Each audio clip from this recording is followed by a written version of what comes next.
መሬት የመኖሪያ ቤት ወይም ተያያዥ ግንባታዎችን መግዛት የማይፈቀድላቸው መኖራቸውን መንግስት አስታወቀ። መሬትና ቤት ለመግዛትም ቢያንስ 150 ሺህ የአሜሪካ ዶላር ሊመደብ ይገባል ተብሏል። በሌላ በኩል ደግሞ የከረረው የጤና ባለሙያዎች መግለጫ ይፋ ተደርጓል። ባለሙያዎቹ በአስቸኳይ ጥያቄዎቻቸው ምላሽ እንዲያገኙና ባልደረቦቻቸው ካለ ቅድመ ሁኔታ እንዲፈቱ ጠይቀዋል። ሰላም ቤተሰቦቻችን፣ መረጃዎቹን የት ሀገርና የት ከተማ ሆናችሁ እየተከታተላችሁ እንደምትገኙ በሐሳብ መስጫው ላይ ጻፉልን። በየትኛው ጉዳይ ላይ መረጃ እንድናቀርብላችሁ እንደምትፈልጉ ማሳውቁን። አሁን ዝርዝር መረጃዎቹን አንድ በአንድ ወደ እናንተ እናደርሳለን። እስከ መጨረሻው አብራችሁን ቆዩ።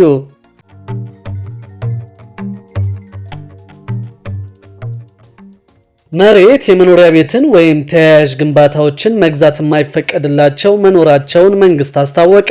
መሬትና ቤት ለመግዛት ቢያንስ 150 ሺህ የአሜሪካን ዶላር ሊመደብ ይገባልም ተብሏል። የውጭ ዜጎች በኢትዮጵያ መሬትን በሊዝ በባለቤትነት መያዝ የሚያስችላቸው የአዋጅ ረቂቅ በነገው ዕለት ለሕዝብ ተወካዮች ምክር ቤት ሊቀርብ መሆኑ ታውቋል። ኢትዮጵያዊ ዜግነት የሌላቸው ግለሰቦች በኢትዮጵያ መሬትን፣ የመኖሪያ ቤትን ወይም ደግሞ ተያያዥ ግንባታዎችን በባለቤትነት ለመያዝ ቢያንስ 150 ሺህ የአሜሪካን ዶላር ሊመድቡ እንደሚገባ በአዲሱ አዋጅ ተደንግጓል። የውጭ ዜጎች በኢትዮጵያ የማይንቀሳቀስ ንብረት ባለቤት ወይም ባለይዞታ የሚሆኑበትን አግባብ ለመደንገግ የወጣው ይህ አዋጅ የሚኒስትሮች ምክር ቤት ተወያይቶበት ለፓርላማው የመራው ከ2 ሳምንታት በፊት ነበር። አዋጁ የተዘጋጀው የውጭ ዜጎች በኢትዮጵያ የመኖሪያ ቤት ባለቤት የሚሆኑበት ወይም ለመኖሪያ ቤት ግንባታ የሚውል መሬት የሚያገኙበትን ሕጋዊ አሰራር ለመዘርጋት እንደሆነ በመግቢያው ላይ ሰፍሯል። ማንኛውም የውጭ ዜጋ በኢትዮጵያ የማይንቀሳቀስ ንብረት ባለቤት ወይም ባለይዞታ ሊሆን የሚችለው በአዋጁ የተዘረዘሩ ቅድመ ሁኔታዎችን ሲያሟላ መሆኑን በሕጉ ረቂቅ ላይ ተደንግጓል።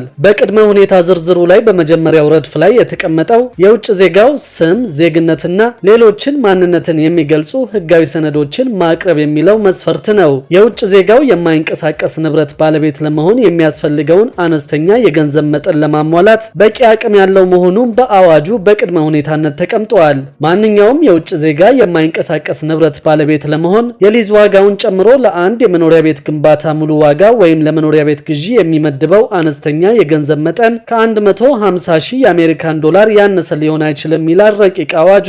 ማንኛውም የውጭ ዜጋ የማይንቀሳቀስ ንብረት ባለቤት ለመሆን የሊዝ ዋጋውን ጨምሮ ለአንድ መኖሪያ ቤት ግንባታ ሙሉ ዋጋ ወይም ለመኖሪያ ቤት ግዢ የሚመድበው አነስተኛ የገንዘብ መጠን ከ150 ሺህ የአሜሪካን ዶላር ያነሰ ሊሆን አይችልም ተብሏል። ሌላው በቅድመ ሁኔታነት የተዘረዘረው የውጭ ዜጋው የወንጀል ሪከርድ የሌለበት መሆን ይገባዋል የሚለው ነው። እነዚህም መስፈርቶች የሚያሟላ አንድ የውጭ ዜጋ ከከተማና መሰረተ ልማት ሚኒስቴር የሚሰጥ ፍቃድ ሊያገኝ እንደሚገባም በረቂቅ አዋጁ ላይ ተመላክቷል።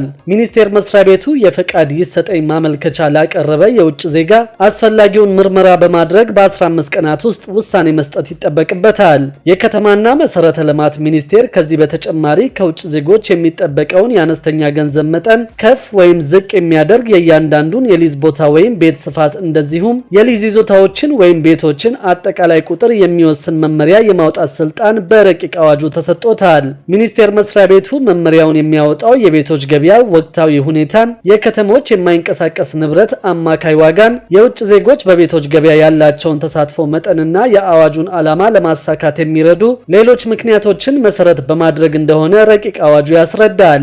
ሚኒስቴሩ በሚያወጣው መመሪያ የተወሰኑ ሀገራት ዜጎችን ወይም ዜግነት ያላቸው የውጭ ሀገር ሰዎችን በኢትዮጵያ የማይንቀሳቀስ ንብረት ባለቤት ወይም ባለይዞታ እንዳይሆኑ ሊከለክል እንደሚችል በአዲሱ አዋጅ ላይ ሰፍሯል። ለውጭ ዜጎች የተገደቡ ልዩ ቦታዎችና የድንበር አካባቢዎችም እንዲሁ በሚኒስቴር መስሪያ ቤቱ በሚያወጣው መመሪያ ይወሰናሉ ሲል ረቂቅ አዋጁ አትተዋል። በሌላ በኩል ደግሞ የከረረው የጤና ባለሙያዎች መግለጫ ይፋ ተደርጓል። ባለሙያዎቹ በአስቸኳይ ጥያቄዎቻቸው ምላሽ እንዲያገኙና ባልደረቦቻቸው ካለ ቅድመ ሁኔታ እንዲፈቱ ጠይቀዋል። የደሞዝና ጥቅማ ጥቅም ጥያቄ በማንሳት ለመንግስት የ30 ቀናት የቅድሚያ ማስጠንቀቂያ ጊዜ ሰጠው የነበሩት የጤና ባለሙያዎች ምላሽ ባለማግኘታቸው ሙሉ የስራ ማቆም አድማ መምታታቸውን ተናግረዋል። በዚህም በተለያዩ የአገሪቱ አካባቢዎች የሚገኙ ባለሙያዎች አገልግሎት ማቋረጣቸውን ተናግረዋል። በተለይም ስፔሻላይዝድ እና ኮምፕሬሄንሲቭ የሆኑ የአገሪቱ ትላልቅ የሚባሉ ሆስፒታሎች ስራ ስራ ማቆማቸውን የንቅናቄው አስተባባሪዎች የገለጹ ሲሆን ከ50 በመቶ በላይ የሚሆኑት ስራ አቁመዋል ብለዋል። ባለሙያዎቹ ባለፈው ሳምንት በከፊል ስራ ማቆም አድማ ማድረጋቸው ይታወሳል። ለአብነትም ያህል ጥቁር አንበሳ፣ ቅዱስ ጳውሎስ፣ አለርት፣ ፈለገ ሕይወት፣ ጥበበ ጊዮን፣ ጎንደር ሆስፒታል፣ አዲስ ዘመን፣ ሐዋሳ ሆስፒታሎች ባለፈው ሳምንት የከፊል አድማው ከተመታባቸው የጤና ተቋማት መካከል የሚጠቀሱት ናቸው። በተለያዩ የሀገሪቱ ክፍሎች ውስጥ በሚገኙ የጤና ተቋማት ውስጥ በሚካሄደው የስራ ማቆም አድማ ምክንያት ተቋማቱ ሰራተኞች ወደ ስራ ገበታቸው እንዲመለሱ የሚያስጠነቅቁ ማስታወቂያዎችን እያወጡ ይገኛሉ። ይህ የስራ ማቆም አድማ ከመጀመሩ በፊት መንግስት ጥያቄያቸውን በመስማት ምላሽ እንዲሰጣቸው በተደጋጋሚ ቢጠይቁም ተጨባጭ ነገር እንደሌለ ባለሙያዎቹ ተናግረዋል። ካለፈው ሳምንት ማብቂያ ጀምሮ በተለያዩ ደረጃዎች ላይ የሚገኙ የጤና ባለሙያዎችና የማህበር አመራሮች በጸጥታ ኃይሎች መያዛቸው የተነገረ ሲሆን የተወሰኑትን በዋስ መለቀቃቸው ተዘግበዋል።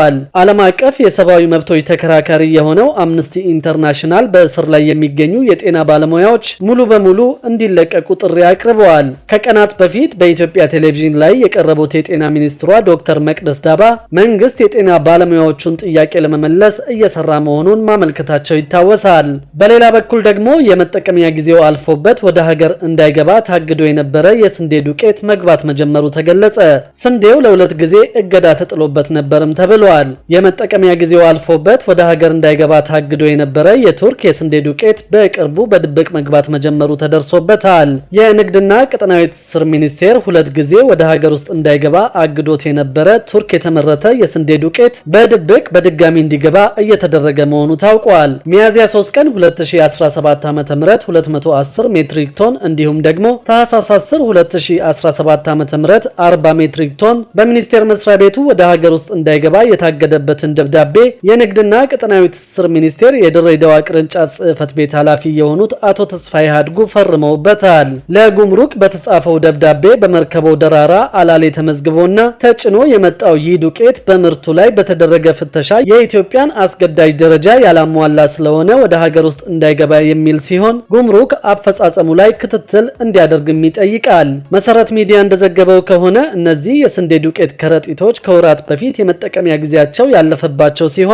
እንደዚህ አይነት ምርቶች ወደ ሀገር ውስጥ ሲገቡ የመጠቀሚያ ጊዜያቸው ቢያንስ 6 ወር የሚቀረው መሆን አለበት የሚለውን የመንግስትን አሰራር አያሟላም ተብሏል። ዱቄቱ ከወራት በፊት እንዲመለስ ቢደረግም አሁን ላይ ከጅቡቲ በድጋሚ እየተጫነና የጉምሩክን አሰራር በማስቀረት በህገወጥ መልኩ ወደ ሀገር ውስጥ እየገባ ይገኛል። አሁን ድረስ ይህን ዱቄት የጫኑ መኪናዎች ስንዴውን እያጓጓዙ ነው። ለዚህ ስራ ደዋሌ ላይ ያሉ ተሳቢ መኪናዎች አሉ ሲሉ አንድ ስማቸው እንዳይጠቀስ የጠየቁ ምንጭ ድርጊቱ የህዝብ ጤና ላይ ከፍተኛ ጉዳት እንዳያስከትል የሚመለከተው አካል ክትትል እንዲያደርግ ጠቁመዋል። ስንዴውን እያስገባ ያለው ድሬዳዋ መቀመጫውን ያደረገና በጫት ንግድ የሚታወቅና በአዳማ የአልፋ ዱቄት ፋብሪካ ባለቤት የሆነ ግለሰብ መሆኑንም ምንጮቹ ጠቁመዋል። በሌላ በኩል ደግሞ በውጭ ሀገር የስራ ስምሪት ሂደት ዜጎች ያልተገባ ክፍያ እየተጠየቁ መሆኑ ታውቋል። በውጭ ሀገር የስራ ስምሪት ሂደት ዜጎች ያልተገባ ክፍያ እየተጠየቁ መሆኑ በጥናት መረጋገጡን የፌዴራል የስነ ምግባርና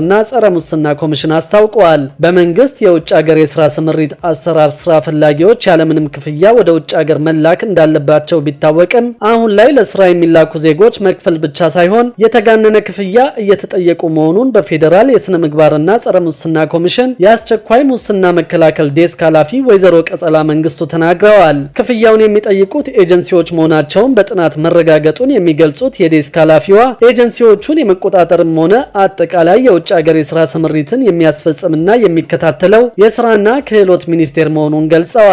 ለውጭ ሀገር የስራ ስምሪት ቅድመ ሁኔታዎችን ለማስፈጸም የሚመላለሱባቸው ቢሮዎችና የበዙ አሰራሮች እንግልት የሚፈጥሩ መሆኑ በጥናት መረጋገጡንም ወይዘሮ ቀጸላ ተናግረዋል። አስፈላጊ መረጃዎችን ለማሟላት አገልግሎቱን በአንድ ማዕከል እንዲያገኙ ከማድረግ አንጻር በስራና ክህሎት ሚኒስቴር በኩል ክፍተት መታየቱን ተመልክተናል ያሉት የዴስክ ኃላፊዋ በተለይ ከገጠር የሚመጡ ዜጎችን ለእንግልት እየዳረገ እንደሚገኝ አስረድተዋል። በውጭ ሀገር የስራ ስምሪት የዜጎችን የስራ ላይ ደህንነትና መብት ማስጠበቅ እንደሚገባ የገለጸው ኮሚሽኑ እዚሁ ሀገር ውስጥም ያሉት የአሰራር ሂደቶች ጥብቅ ክትትልና ዘመናዊ አሰራር የሚሹ መሆናቸውን አስታውቀዋል። የውጭ ሀገር የስራ ስምሪትን የተመለከተው ጥናት በዋናነት የተካሄደው ባለፈው 2016 ዓ.ም ቢሆንም ማሻሻያ በሚፈልጉትና በተጠቀሱት ጉዳዮች ላይ በዘንድሮ ዓመትም ክትትል ስለመደረጉ ተገልጿል። ክቡራትና ክቡራን ክቡራን የአዲስ ቢዝነስ የዩቲዩብ ቻናል ተከታታዮቻችን ይህንን ቻናል ሰብስክራይብ ሳታደርጉ የምትከታተሉ ከሆነ ቢዝነስና ሌሎች ተያያዥ ጉዳዮችን በተመለከተ